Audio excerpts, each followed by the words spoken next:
Welcome to the Bringing the Human Back to Human Resources podcast, the podcast all about the delicate balance between people and business, and quite literally reconnecting the two. My name is Traci Rubin, and I've spent nearly my entire professional career in HR. Join me as I share stories, opinions, and words of advice with you each week. Hi everyone, welcome back to the podcast. If you're watching on YouTube, it's nice to see you again. It's been a while. Don't forget to rate, review, and subscribe wherever you're listening to this podcast. If you're watching on YouTube, don't forget to like this video and subscribe to my channel. Today, I have my first, at least as far as I know of, my first Australian guest on. So we're going global. Very excited about this. So Brett Turley, who is my guest today, is really cool. He has such a fascinating background. He specializes in helping fast growth companies, busy professionals like you and me, think less and move more, using his experience that he gained in his special operations experience through 2 deployments to Afghanistan and fast growth tech startups. He actually knows a thing or two about resilience, high performance, and most importantly, how to shape the habits that get you there. So I'm really excited to talk to Brett today. And for you to hear this episode, be sure to check out the show notes so you can learn more about Brett and connect with us both on socials. Hi everyone, welcome back to the podcast. I have Brett Turley with me and I'm super excited to have you on, Brett. And I already introduced you in the beginning, but I really want you to share with the audience what you're all about and why you're here. And I'm so glad for you to be here. So I will pass you the mic. Thanks so much for having me, Traci. It's good to be on. So probably I'll start with current state. So right now, so everyone can sort of understand where sort of my insights and opinions are coming from. I run a small startup at the moment focusing on reducing burnout and employee churn. So with the lockdown and everything going on in the world the last couple of years, I jumped back into the fitness industry or health and wellness industry and realised there was a very distinct gap between the current corporate wellness model and what I want to go and build. So that's where I am current space. My background sort of has meandered around and sort of left me to this point, but right now it's definitely in that startup life, working long hours and not getting paid very much because I love the job. Amazing. So I'm just going to take that and really jump into it because you have an incredible story. When I first connected with you on LinkedIn or when you connected with me, however it went, and I heard more after we spoke on the phone just about who you are and your experience, I thought that the listeners really of this podcast would connect with you as well. So, with this incredible story, I would love to hear how you went from serving in 2 deployments to Afghanistan to then landing these roles in fast growing startups and now really having your own thing going. Yeah, sure. It is a bit of a different sort of non-traditional approach into this type of field. So currently, like if we look at most corporate wellness models, they're either run or built by HR executives or psychologists and things like that. And then my experience is exactly that. It's experience coaching hands-on with thousands of people. But the first sort of experience since I left school was joining the military at the age of 17. And I was lucky enough to become an explosive detection dog handler. So for those that don't know what that is, it's a person that walks around Afghanistan looking for bombs that are buried, that are very hard to find. So I was lucky enough to spend 2 rotations there. Our Australian deployments were a little bit shorter than our US counterparts because I worked a lot with the US when I was there. I spent a total of 14 months there and finished up in special operations. So if we talk in terms of like high performance mentality, that's where I sort of developed or observed a high performance culture and got to be integrated within that. And that was really good to understand what a high performer's mindset is and the ongoing effects post-deployment that people often struggle with as well. Not in the sense of just like the PTSD that people mention or that's popularized or brought into the mainstream, but more so the potential for burnout, the ability to push through with the mental resilience side of things and how that can then obviously affect you long term. So that was my first sort of experience with a lot of risk, hypervigilance and things like that, which I'll loop back into why it's relevant for companies in a second. But then in 2013, I got out of the military because I had an option of going back for the third time or getting out. So I had a busy trip the second one. I worked a lot with the US DEA on my second rotation. Great experience, loved every minute of it, but I was burnt out. I was tired. So that was probably my first experience of burnout. But then what I did off the back of that was start my own gym and started my career in health and fitness based off a bit of feedback that I was a good coach. And I coached a lot in my early days in the military. I coached my first junior rugby team at the age of 15, so it's always been a consistent part of my life. Cool. But then I went and built a business with no business experience. We talk about that entrepreneurial journey. Had no idea of how to build a business, decided it'd be a good idea. I was very fortunate that I had a large amount of mental resilience established from my time in the military. But that also came at a cost. After about 4 years of just constantly not taking holidays, not paying myself much or not paying myself at all, and a few other personal things happening in my life, I just burnt out again. And I hit this recurring thing of working hard for 2 to 3, 4 years and then hitting burnout. So then I pivoted my career. I went into recruitment. So that's where my HR experience started. And in that time, I started with high volume, blue collar industrial style recruitment, and then moved to technology careers and found myself in a fast growth startup in Australia that was founded by military veterans. And that's where I went into the product space, building HR software or helping the team build HR ecosystems that were for veterans and HR professionals to use, so talent mobility.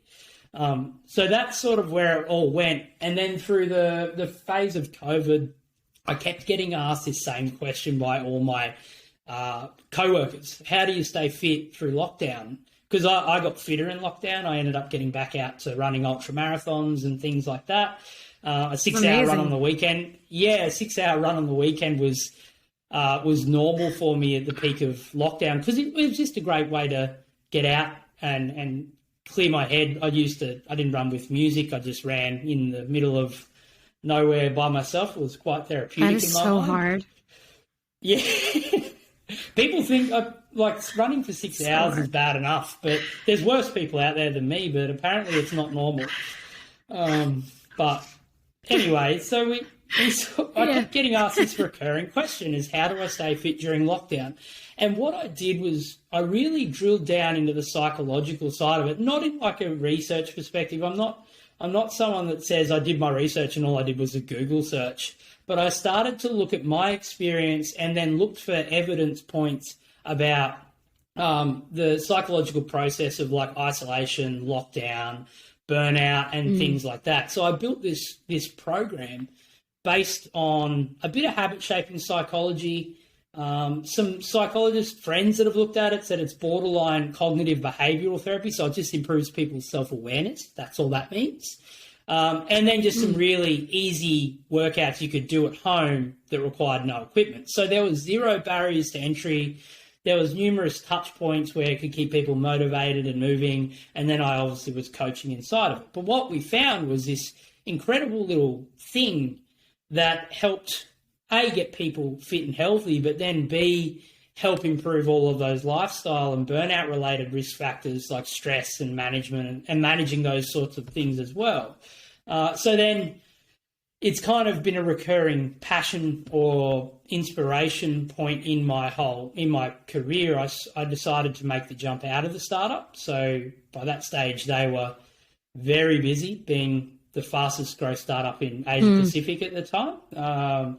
And I decided to jump out of a steady, well-paying job to start my own company again. So that's led me to here. Wow. I mean, that's a pretty, like I said, incredible story. I'm super inspired by just your trajectory and what you've done with your experiences overall. And, you know, one of the things that you just said is that this is a recurring passion for you. So I would love to know when you first kind of like realized that you have this passion for improving corporate wellness and where that all came from. If we talk about it at a team's level, it came at my formative years as a teenager working in playing in team sports. So I always had a large inclination to look after the team above my own sort of interest as a team member. I've always assumed naturally just a leadership role in most teams I've been in, purely because I believe to lead by example. And then in the military, going through promotional courses and things like that, and being put in positions where I was managing and leading teams. That followed into the gym space, where you're looking at building culture and community inside of a gym. And anyone that's built a community-based small business knows how important that is to keep the lights on, because it's one of the key building blocks to any successful small business. You can't just put structure around a small business and hope it works. You can't just give them a bunch of SOPs and go, read this and then see you later. So that good luck. That reinforced. Yeah, exactly. It's what we sort of miss sometimes. We're dealing with people, and then the fitness side, I was dealing with people one-to-one, and you get these busy professionals that are earning 150, 200, half $500,000 a year. Some of these clients that used to come to me, and they'd be burnt out, they'd be tired. And then learning how to sort of move the needle on an individual level allowed me to then use my HR experience and then working in these sort of environments to then build something out that was tangible across teams and now organizations as we see this roll out. That's brilliant. I really like what you said about, you starting with the individual, because one of the things that struck me when we first spoke, as we were kind of fleshing out the ideas for this episode, is that, really there's a breakdown in wellness, and it's not necessarily a breakdown at the individual level, but really at the corporate level, which does impact the individual. Maybe there is a breakdown at the individual level. You're really the expert here. But when I think about that, and we'll talk about this, but when I think about that breakdown and why corporate wellness programs are like the number one topic in benefits for companies and corporations, but the most underutilized resource, which we'll also get to later, it makes me think that there are so many ways that we could just like revamp corporate wellness. And I think that leads me to my question here, which is that, understanding that wellness model, whatever that looks like, the current wellness model there's a breakdown, it's broken somewhere. How can you kind of bring some awareness to the listeners to what that means, like why it's broken?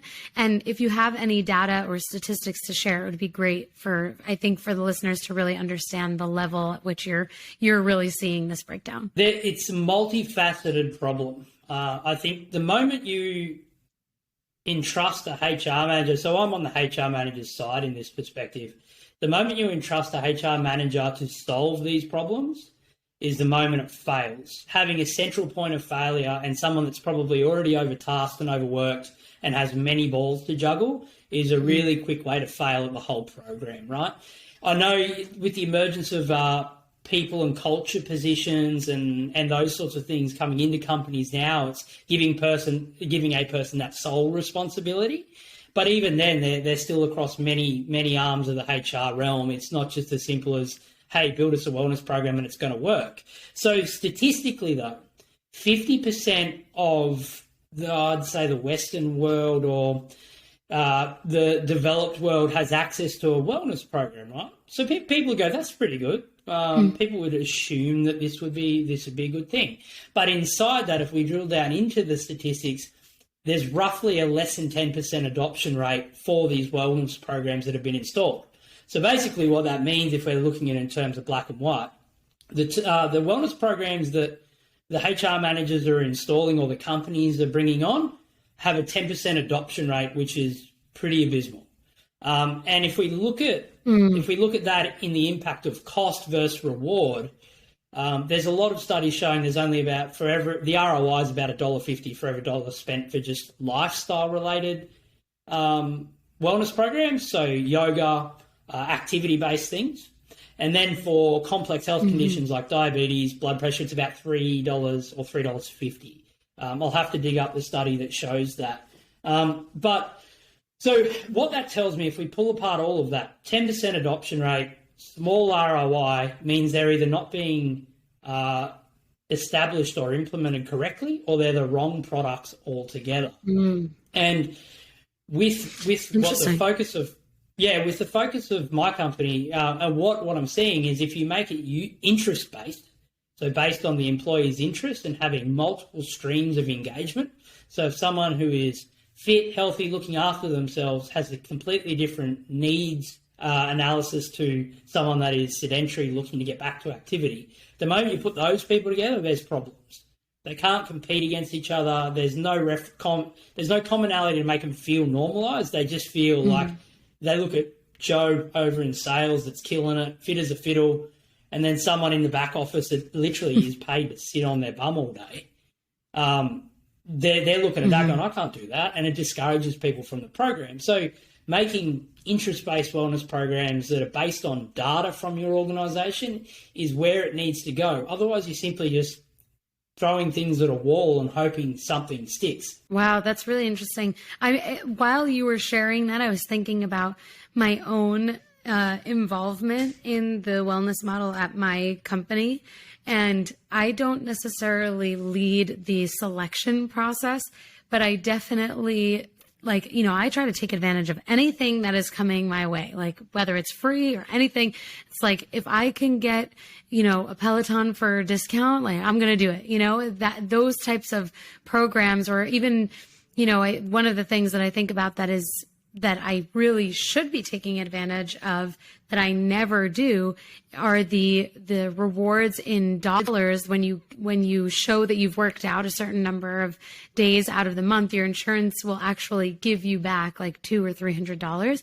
And I've never taken advantage of that. And it's something, that isn't necessarily like an example of the breakdown in the model, because there are so many other things that I'm sure those statistics talk about when talking about the 10% adoption rate.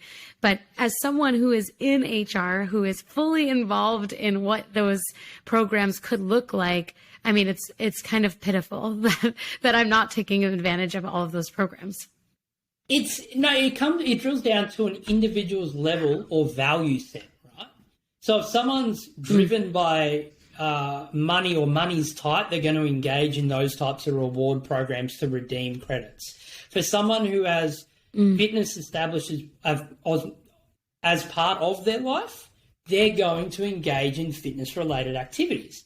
But for instance, if you look at a busy parent, single parent, for instance, that's got multiple kids, or even just one child that they need to come home, look after, get up in the morning, get to school, that sort of stuff, simple things like introducing like vouchers for pre-made meal kits or subscriptions to get home-delivered meals, having that burden taken off that individual then reduces the cognitive load of the individual, which frees their time up and their mental space to then go and engage in a fitness-related activity if they want.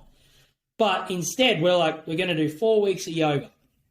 And everyone's like, what about half the population that doesn't enjoy it or is currently training themselves and it doesn't fit with their goals and things like that? So understanding, that would be my first tip with building a product or wellness program that's actually going to stick, would be use a data-driven approach.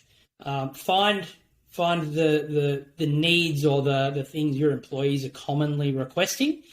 And if you don't have the budget to do all of them, which is probably fairly realistic, pick one. On average, the people voted for this. This is what we're doing. And then show them the data as well.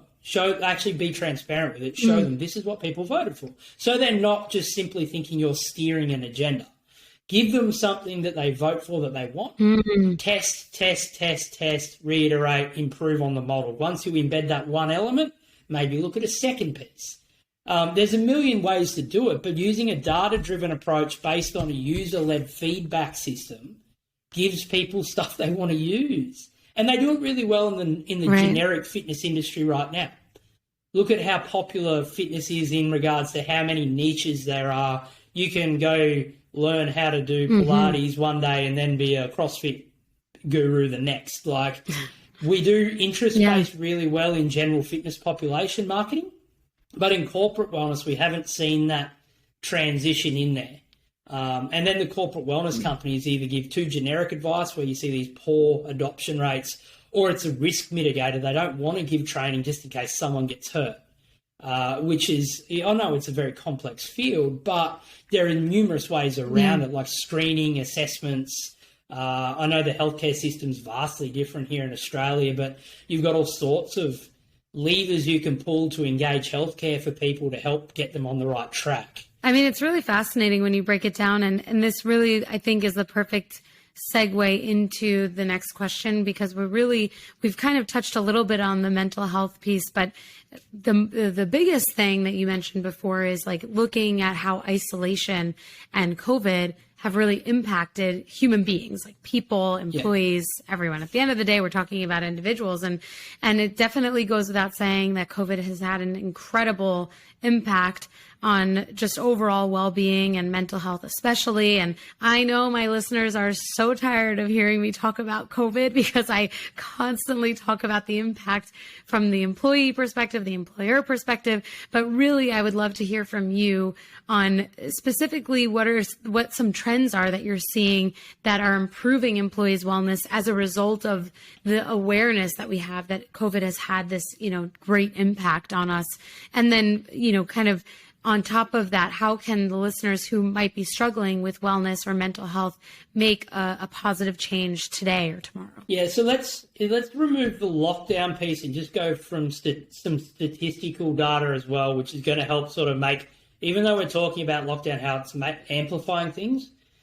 $2.2 trillion a year is lost through the US economy alone from poor productivity and mental health. Average claims for sick leave and also claims in compensation in Australia alone are 3 times more expensive than injuries or other work-related conditions. So if you think it's not a problem, look at the numbers alone. That probably should set some alarm bells off. The problem is too, with mental health and those types of related conditions, it's a very touchy subject. I get that. If we talk in terms of a corporate environment, when the going is good, people are happy, people are consistent, they get to live relatively well-balanced lives. But when you look at high performers specifically, they're always the first ones to burn out, because they wear the burden of the team. They're the high-performing managers, high-performing salespeople, and they burn out. Then they usually leave the job. And they describe it as, I want to go to a better opportunity. Sometimes there is a better opportunity to earn more money and that sort of stuff, and that's definitely the way the economy is going, with accepting roles above your current one to get yourself promoted to accelerate progression, because everyone wants it now. But if we're talking burnout-related exits of companies, it's because they just simply are tired and they think that reprieve will come by moving to another role. So you can reduce churn by focusing on high performers and helping them establish good routines. But then also mental health generally, some people are just going to have those problems in their life when things go wrong, and that is perfectly okay. Life isn't nice. Off the back of 2 deployments, losing lots of friends to suicide, post the Afghan era, lots of stuff happening in my life personally. I know what depression does. I know what PTSD does. And the thing that I was drilling onto earlier, the physiological markers or the stress-related response based for someone that has been to Afghanistan on deployments versus someone in a high-paced or high-pressure environment at work is exactly the same. So instead of thinking like, oh, this guy's got an amazing story, I don't really have that much of an amazing story compared to some of the guys that I've operated with. Some of these people are phenomenal individuals. But the physiological and stress-related responses are the same. And what my version of hard is exactly the same as what your version of hard is. So it's perception. Perception is reality. So that normalizes the response, right? I look at it in the sense, if you're stressed, you're stressed. If you have a perceived low resilience, yeah, we can work on that. If you need time off, yes, we can put structures around in place like taking leave and those sorts of things. So treating everyone normally through the cycle is the first tip from a HR perspective. You don't have to be a high performer to suffer mental health related issues. You're usually just the first to burn out, just the way you're mentally driven and the way you're designed to operate. That's pretty normal in high performance environments. particularly growth stage companies where you're having to hire a lot of people, and then those people might need more time to get up to speed, and you're wearing the burden of that type of thing. That's my experience in the startup world, I guess. High performers having to then become leaders that then still have to do a lot of the legwork that their team is still learning, and the growth metrics in the company are driving you to do that type of thing. So that's pretty typical. But then if we talk about from a personal level now, you're the sum of your own habits, right? And what COVID has done has presented this perfect storm of, if you're a little bit unsettled in an element of your life, it gets exacerbated. It becomes a bigger issue. If you're unlucky enough to have lost your job through the pandemic and things like that, that's going to cause a few issues. But there are things you can do that do not cost any money, that do not take much time to start establishing good habits and keep persisting through it. And depending on how you've been brought up and your value structure, that's all going to obviously shape what you perceive to be valuable. So if we talk in terms of really easy takeaways, regardless of lockdown, let's talk about someone that's stressed, looking close to burnout, or just needing to establish better habits in their life. First thing is that data-driven approach again. Track everything. We've all got these little wearables on our arms these days, and we've got these beautiful devices called mobile phones, yet we spend half the time looking at cat memes.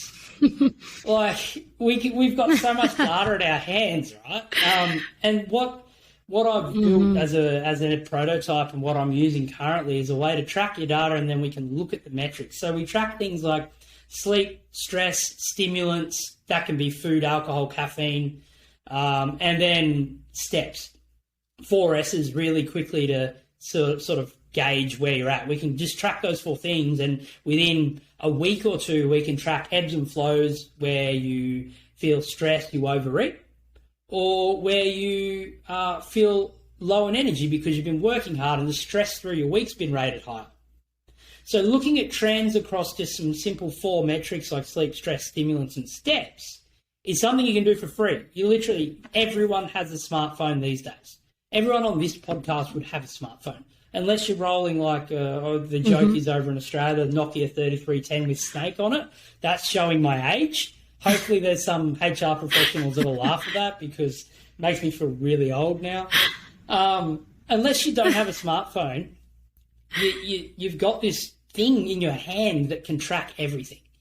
So I would suggest track those things. Track them for, I'd say, 2 weeks to 28 days to get a consistent flow of things, and be cognizant of things like if you've started a new health regime, you are going to feel better for that initial period, and then if you drop off motivation level, that's something you need to look at.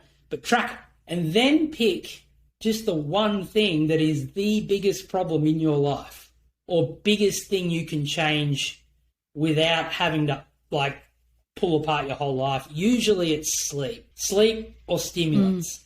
So we treat undersleep with stimulants to keep us awake, switch us off at night with alcohol, things like that. And then that obviously has that cycle. Or we ruin our sleep by stimulant intake.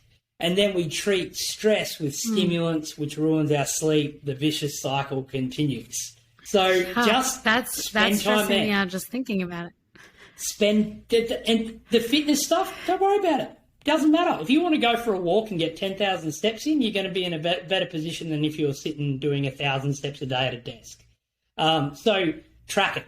Just spend the time tracking it. The self-awareness journey, and we talked about my fitness programs and stuff, it is about building self-awareness for you to modify your own behavior. Because if you think a wellness program given to you by a company is going to solve everything, unfortunately, you're just barking up the wrong tree. It's not the HR or the employer's responsibility to make you healthy.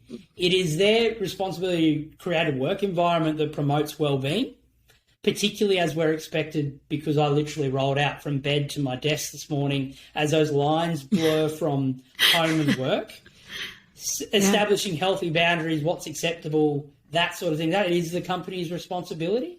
But I also know there's environments, which this is probably going to upset a few people, like fast growth startups or fast growth companies or high performance teams. Work-life balance does not exist. what you need to do is switch to a cyclical model of operations where you have peaks and then you get troughs of operations to rejuvenate, like military operations, essentially. So for high-performing teams, it's a different application to well-structured 9 to 5 business-as-usual type companies. But that is your company's responsibility. That is the HR system to provide the resources, the outreach options, and the ecosystem. Like, you can't actually put a wellness program on top of toxic leadership or poor leadership. So that needs to be addressed, and that is the company's responsibility. So that's the HR remit. Yeah. But then individually, you need to still do the work. And instead of going, all right, Monday starts, I'm going to pay for a gym membership, I'm going to buy a new set of shoes, I'm going to buy new workout gear. If you want to do that, that's okay too. Instead, just sit with it for a bit and go, why am I so tired? Why do I work as much as what I do? And then look at what you're doing and then build the plan that's appropriate for you. So if we don't build those customized journeys with what I do with my one-to-one clients and those sorts of things, like, for instance, I had an individual who was a busy director in the hospital, by one of the government hospital departments here in Sydney. And right now we're in month 3 of lockdown, and COVID's really, the Delta variant sort of really taking off. He was literally commuting 2 hours a day to get to work, 2 hours there, 2 hours home. And he'd work 8 to 10 hours a day in a high-pressure role. So he came to me wanting to obviously build some better habit structures around his routine. And I said, all you need to do is focus on moving for 30 minutes before you get in your car. Because if the day goes to shit, apologies for the swearing, if the day goes to the proverbial, you've got that done. And then the rest of the time, track your food, track your sleep, track your stress. He didn't drink, which was a super easy win. But by tracking it and working what his cycle was for falling off the bandwagon and getting back on it, which worked out to be about a 14-day window. He'd go really well for 14 days, then drop off. Pretty typical. But by giving him custom feedback based on that, he was able to do it. And they're the sort of things you can do, but we started by tracking. It's as simple as that. Self-awareness is the first step to actually achieving any goal you want to achieve. I love that. It really made, I don't know if you saw, I was like looking around. It's because it made me think about what I'm doing, what the hardest part of my day is, what stresses me out. And I was like, yeah, I definitely don't get enough sleep, but you know, is that a problem for me? And like, I guess in the long run it is.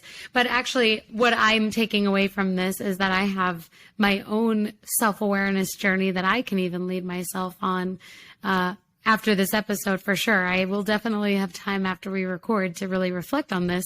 And I'm sure that the listeners of this episode are going to have that same almost like aha moment. Like, have I stopped to ask myself why I'm so tired, or why I'm running between work to extracurriculars to this, to that, and feeling burnt out? Well, it's like, no wonder, you know, you're not putting in the time necessarily to figure that out. And I love, just to kind of recap what you said, that really tracking things and doing it's really kind of going back to the basics, doing the things that we know we can do that are easily accessible to us, and just sticking to it and really figuring out what that root cause is. So I love that. It's the tracking thing. We should all naturally know when something's not right within our own body and from a wellness perspective, but instead of fighting technology, we need to embrace it, because we are numbed with the amount of advertising and the amount of priorities we have in the day. So bringing it back and actually using technology to assist us is really important. It's shifted from the industrial age where people worked for 8-hour shifts. They came home, they had lives outside of work, but they also left work at work.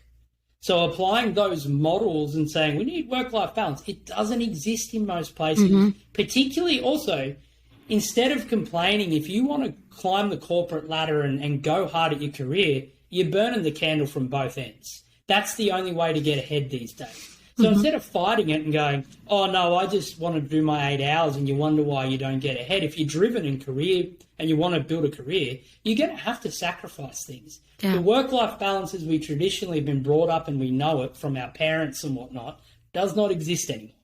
Yeah. So instead of fighting it, leverage technology, switch it off when you can. Obviously, use it to track your data, but if you know you spend too much time on social media, there's all those sorts of things you can do to bring your self-awareness back to the fore and have you feeling a little bit more focused. But that's part of the journey. You've got to track it before you know what you're doing. There's a little app on every smartphone that tells you how much screen time you have every day. Yeah. Start there. Yeah, I love that. Data-driven approach. And this, I think, is probably the best way that we can close out the conversation, because all of this discussion around specifically like, leaving things at work and, work-life balance, that even was more so thrown out the window when we started to work remotely, at least the majority of people, right? Like work was home and home was work. And I know that a lot of people reached out to me when I actually first started this podcast that they were having trouble separating the two, and because they're working from their bedroom because their partner is working from the other room. And we just talked about this offline before, that there's this whole song and dance and tango and figuring out which room you're going to sit in. So I'm here and he's over there, or vice versa. So and throw some kids into it. Oh and my then you don't get any peace. Seriously.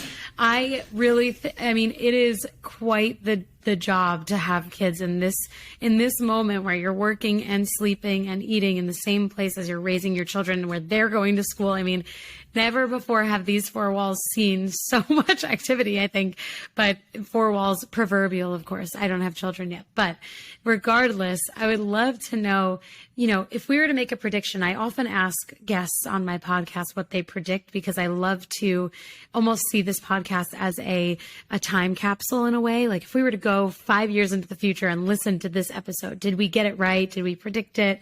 I don't know. So what do you predict will change about corporate wellness offerings and how companies leverage these options, or how employees, individuals leverage these options, especially when it comes to attracting talent? Because I think understanding that there is no more work-life balance, at least not in the definition that we used to have it, and so many people are now always going to be working from home. I would love to hear your expert take on what you think could be the case for the future. It's pretty tricky to predict 5 years in the future at okay, this maybe current a year. Pace of development. No, we can shoot 5 years. I've got some pretty bold predictions myself, because I'm going to build this wellness app, this ecosystem that uses machine learning to dial into these habits and things like that. There's already people starting to build these things, but I think what we will see, you'll see companies that don't require an in-office workforce be able to redistribute costs to these types of programs. They'd be crazy if they didn't. But the companies that still require face-to-face workers will obviously keep rolling on, like people that need to operate machinery and people that need to be on site for certain tasks. But I think what we'll see with machine learning and those types of things being used to enhance technology, we'll see more customized approaches to these types of problems. I think with the mental health movement, particularly in Australia, if we're talking the visibility, I think military veterans have brought mental health well into the fore. I think that will continue. I think the next group of individuals that will be highlighted for these types of things will be first responders. Mm-hmm. And then I think it will start to stem mainstream for people to actually work around their schedule based on their own abilities and skills and things like that. So there will be more autonomy, but that will also come with more tracking and abilities for workplaces to monitor what their employees are doing. So I think we'll shift more to a productivity output instead of like an hourly basis. So working for 8 hours a day to achieve something you can do in 4. Because if I'm perfectly honest, I think a lot of people think they work very hard, but a lot of those conversations are taken up with people and gathering information, because we are communal creatures. Mm-hmm. But productive work, we also only have a finite amount of time we can do that before we get fatigued and we're tired. You look at anyone who develops software. I know guys that code brilliantly for 2 to 4 hours a day, but then have to just go and read and learn to keep their skills going, because they mentally fatigue and that cognitive load becomes too much. So I think you'll see a more self-directed approach to working, but It'll be measured and tracked by companies, which I think companies have every right to track it if they're paying someone. But as long as it's not pervasive, my particular product in 5 years, would have helped at least 1 million people. The data and algorithm will be established. Companies will be able to see their workplace wellness on a HR dashboard, which has got no personally identifiable information for those data geeks out there. But you'll be able to see a snapshot of your company, where you can move the needle, what wellness programs are right for your organisation, and you'll actually be able to help people and make them feel like they're an engaged member of the company, and hopefully reduce some of that churn or burnout-related consequence of remote or fast-paced operations. I love that. Well, we're sealing the time capsule. In 5 years, you're going to have to come back, listen to this, and we will literally have to recap. I mean, I hope that you can remember in 5 years. I certainly hope I can. I'll set like a little calendar invite for myself. Follow up on Brett's goals. Did he achieve exactly what he set out to do? And I'm sure you will. And I feel really inspired, actually, because if one day my employer measures my productivity and doesn't make me work an 8-hour workday, I will be the happiest person on this planet, because I always say this, the amount of work that I can get done in 4 hours is potentially what some people spend 8 hours doing. And I would much rather work using my most productive time, whatever that looks like. And obviously sometimes that varies because I'm in HR and I have fires to put out sometimes. But in the grand scheme of things, on average, I would love that. So I'm really hoping that prediction comes true. I would be all for it. Let me just clarify too. If you want to take 8 hours to produce a good piece of work and that is your work rate, there is nothing wrong with that. Totally. But if you're someone that can do it in 4 and do it well, you should be allowed to do it and then be able to be rewarded on meritocracy of your work in. Same with someone that does a great job in 8 hours, you still get rewarded. Right. But you're working at your pace around your rhythm to produce a great result. If we can unlock that, we'll feel more rewarded at work, and we'll find people can work for 20 hours a week or 30 hours a week and then produce the output that we wanted. And then we can obviously look at giving them a higher salary to take on more work or giving them their benefits of time and those sorts of things. But if we can unlock that, it's going to make people a lot happier to stay in their jobs longer, because they go, I feel safe. The Maslow's hierarchy of needs, I feel safe. I feel like I'm contributing. I feel like my employer understands me and lets me do my thing. I produce good work. I am happy. I love it. That's all we could want for ourselves and each other at the end of the day. And Brett, I really appreciate all of your insight into this. I think this is a really fascinating conversation that honestly, I mean, this one episode isn't enough time to really break down all of the nuggets of information that you provided me and the listeners today. So thank you so much for being here. I know that there are places where the listeners can follow you and connect with you. So why don't you tell us, and I will link everything. So before everyone tries to grab a pen and pencil or, open their notepad, don't worry, everything is in the show notes. But Brett, tell us where we can find you. Okay. So on an individual level, if you are struggling, moving well, and getting moving, my website, minimalismfitness.com. And then for your listeners, Traci, if you go to minimalismfitness.com/HR-Traci, there will be a free gift for you. It's a mobility program to help offset all those hours at the desk you are all facing at the moment. And then for anyone that'd like to engage at a company level, because I do presentations, I do have my prototype up into existence. If you feel like your company needs an uplift in wellness or would like some data-driven results brought into the company, I am piloting companies at the moment. So you can reach me on LinkedIn, Brett Turley, you'll be able to find me there. But everything's on the website pretty much. You can find me everywhere. Awesome. From there. Awesome. And I will link everything. Thank you for the little gift. Actually, it's a big gift. It's not a little gift. I'm looking forward to using it. I know that my listeners will enjoy it as well. And I'll be sure to add everything into the show notes. Like I said, thank you so much for being here. And in 5 years, we'll come back, maybe even sooner, but in 5 years, we'll come back and we'll recap this. I hope. That's keeping me accountable, isn't it? I better get a move on. Yeah, right. Thanks, Brett. Thanks very much. So I hope that you enjoyed this episode and our conversation. Brett is a really interesting person, really interesting guest, I think, to have on. If you want to stay connected to Brett and you want to check out his desk-bound athlete mobility program, which helps you get away from your desk and move more, be sure to click the link in the show notes so you can stay connected with him and check out that program. And as always, I hope you have an amazing week ahead. By the time you listen to this episode, I'm probably already married, which is insane. So I'm looking forward to catching up with you at the next episode next week. Don't forget to subscribe, and I will see you